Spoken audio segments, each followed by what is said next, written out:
Have you heard about how the white light people see after death is actually part of the whole reincarnation trap? And that they're keeping us imprisoned here by going into the light? No, I don't want to get into it. So many people avoid talking about it because they feel like it's too scary. But if we go deep down the rabbit hole enough, it's not what you think. Okay, you know what? Go for it. So I was doing a lot of research and it's hard to pinpoint the theory's origin. But I think that the ancient Gnostics were the first to believe that the physical world is some sort of trap. And in Gnostic texts, such as the secret book of John, the physical world is described as a place of imprisonment where the divine spark or soul is trapped. They believe that the world was created not by the Christian God, but by the so-called Demiurge, which was an impure god-like being created from a divine being called Sophia, who desired to create something apart from the divine totality. So without the consent of the Most High, she gave birth to the Demiurge by procreating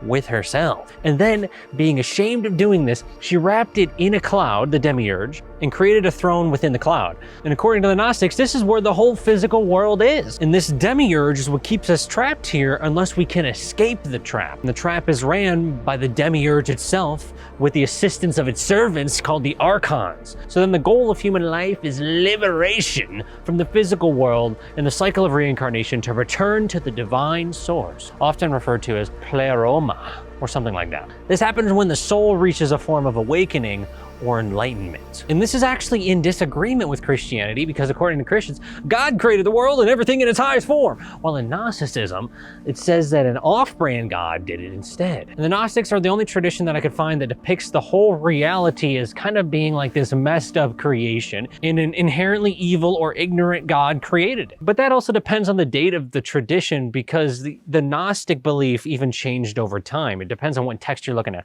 But as far as I could find, there was no mention of a white light that you needed to avoid in order to kind of stop this reincarnation cycle from happening. Damn, that's heavy. Yeah, but that's not the full story. Because we've also got to talk about reincarnation in Hinduism and Buddhism because some people see that as a trap too. And you'll see things on the internet saying things like, escape the cycle of samsara. And then we keep having to come back here in Earth in different bodies until we escape the cycle of karma. But it's usually people that are not actually in those philosophies and traditions that see it that way. From my research, most Hindus and Buddhists don't see it as a trap at all, set by a malevolent being. There's no way that happened. Yeah, the whole trap thing is not really relevant, but it's more seen as a natural process driven by ignorance, desire, and the effect of one's actions or their karma. And in one of their holy books, the Bhagavad Gita, it reads, "One who knows the transcendental nature of my appearance and activities does not, upon leaving the body, take his birth again in this material world, but attains my eternal abode, O Arunha." Excuse me, you probably scuffed that pronunciation. And the context of this is that it's Krishna explaining to Arunha that understanding the divine nature of life and activities can lead to liberation from the cycle of rebirth, implying that the knowledge and understanding are key to transcending the cycle of reincarnation. Which is interesting because it hints at the same thing that the Gnostics did, the same things that they thought the same things, which is that having some form of enlightenment stops the cycle of reincarnation. But these differ from the Gnostics because there's not an inherently evil or impure God at all that created the physical world, according to the Hindus and Buddhists. Also, in these traditions, there's no mentions of not going into the white light and that you can somehow escape the cycle of reincarnation by not going into it. So this white light trap thing doesn't seem to be anything that is rooted in ancient tradition. But hold on, let's go to a different part of the world. I'll paint the picture for you. In ancient Greece, Plato, 400 BCE, he wrote a book called The Republic, and it's something called the myth of air, which is a tale of souls being reincarnated on Earth after choosing their next life. The concept of a cycle of rebirth could be interpreted as a trap, although this really isn't how, if you read The Republic, he really framed it. In the book, a soldier dies in battle and comes back to life on his funeral pyre and tells the tale of the afterlife, called the myth of air. So he travels to the place where souls face judgment for their actions during this lifetime. And those who have done evil are punished, and those who lived virtuous lives are rewarded. After this judgment, Souls are sent to a place, or led to a place, to choose their next life based on their desires and what they've learned from their past lives. And after choosing their next life, the souls drink from the river of Lethe, or river of forgetfulness, which causes them to forget their experiences in the afterlife and their past lives before they reincarnate. The drinking of the river of Lethe could be seen as a metaphor for the human condition of ignorance regarding the soul's true nature in the bigger cosmic picture. Oh, so we're trapped here? Shit. No. Oh no. We're trapped here. You just farted. Here's the way you farted. What are you doing? Get out of here, fart master. You'll be surprised where this goes. I did some digging around the internet, which I love to do. And I found out who the actual people spreading this white light part and the trap part around were. Who are the major players? And most of the names of them are channels which don't really have a real name. They're just text-to-speech YouTube channels from years ago, and random Reddit forums are like, don't go in the light, don't go, it's a trap up. There's not really anything to it, but there is one name that you would probably expect to be at the center of something like this. And so here's a picture of his face. He's known as the one who will not be named on the internet, basically, at this point. And he's the proponent of the soul trap. And I had to do many hours of painstaking research to find out why. And it's because, according to him, this is what he said: if you're learning lessons and building upon previous lessons to reach enlightenment, as Eastern traditions say, why do you forget the lessons you're supposed to have already learned and start as a blank piece of paper each time? It makes no sense. It's frankly ridiculous. The lizard people guy saying that that's ridiculous. What a joke. Yeah, I know, right? And he goes on to say, actually, when you leave this body, if you've not reached a certain level of awareness about what the hell is going on, which is why my book is all about that, he says, not my book, that's what he's saying, is about his book. The idea is that you keep control of a frequency so that nobody gets out of here. There's the trap of reincarnation and learning lessons. That's a trap. It's not about learning lessons. We are all that is. We can reach our own state of enlightenment with the realization of who we really are. End quote. I'll be honest with you, that just sounds like a word salad that's trying to make it sound different to sell books. Well, it definitely could be that. And it seems as though he thinks that the original teachings of the East are about learning lessons.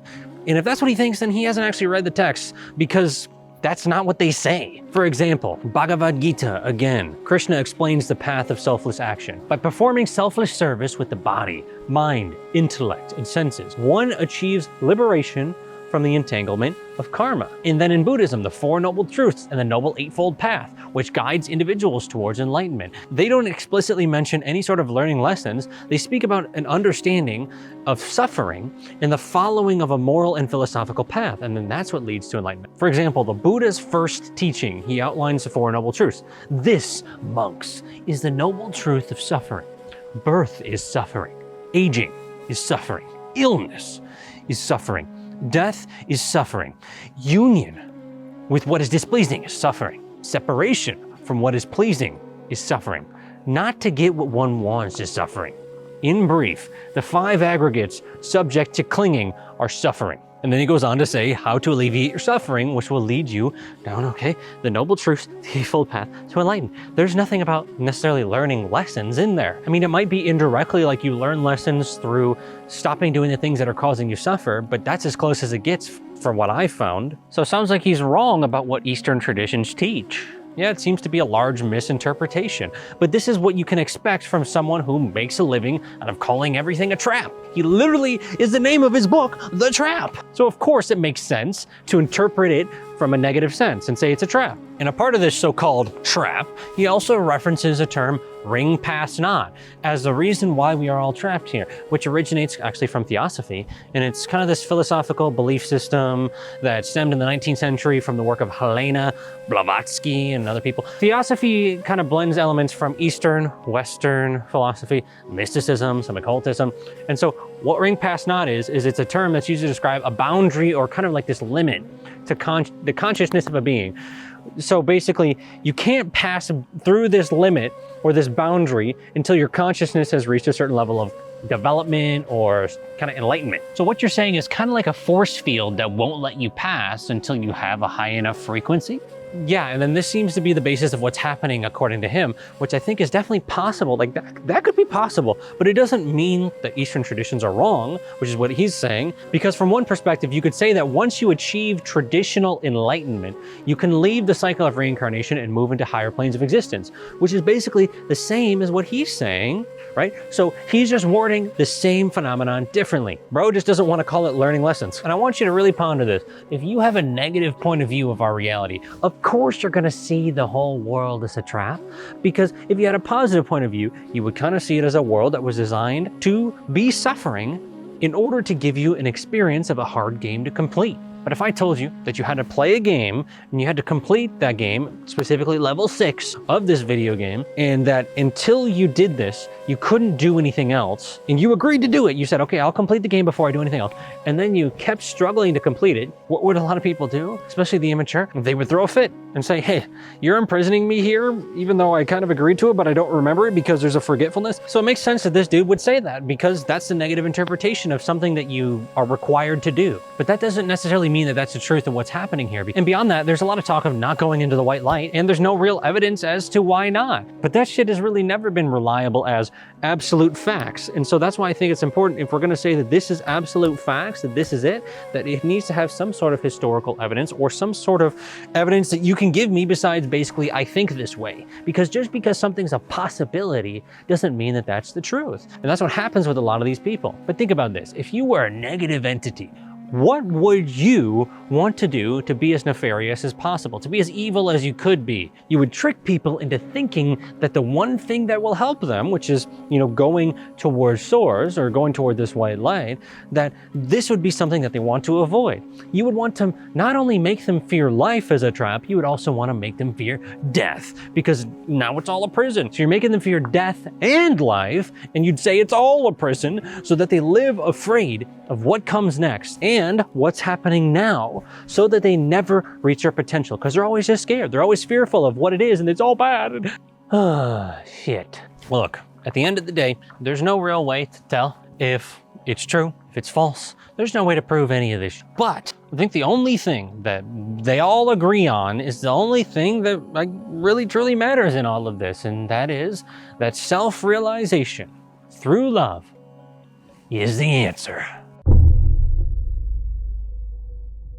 Alrighty, partner, I hope you enjoyed this little deep dive into the soul trap phenomenon. If you did, consider subscribing, sticking around, because we're gonna have plenty more videos on a multitude of topics.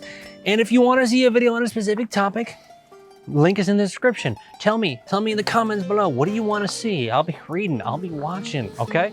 So thank you to all of my patrons on Patreon, all my Patreon family, for supporting this endeavor to get these videos out and to start talking about some of these nuanced topics. And you keep the train running here. So thank you again. And if you want to join the Patreon to support this movement, to support more stories getting released quicker, consider signing up in the description.